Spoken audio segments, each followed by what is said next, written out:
watching ALRA TV.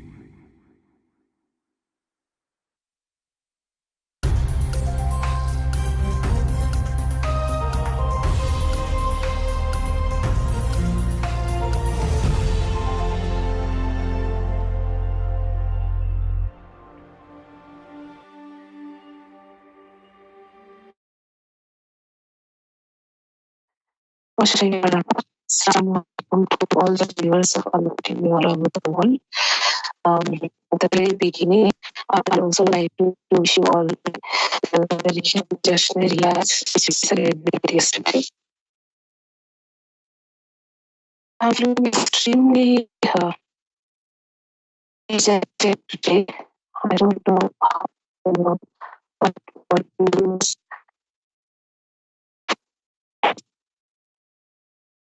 I'm extremely feeling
watching ALRA TV.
کوئی سلیقہ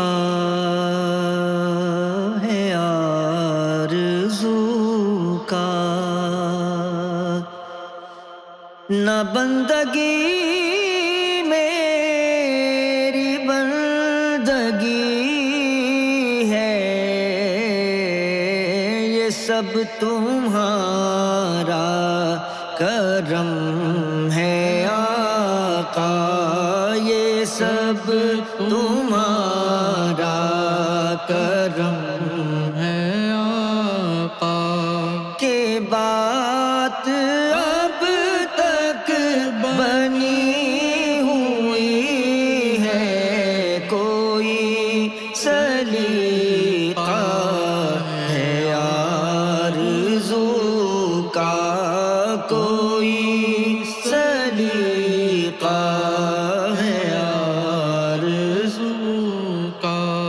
نہ بندگی میری بندگی ہے، یہ سب تمہارا کرم ہے آقا، یہ سب تمہارا کرم ہے آقا، کہ بات اب تک بنی سب تمہارا کرم ہے آقا، کسی کا احسان کیوں اٹھائیں، کسی کو حالات کیوں بتائیں، کسی کا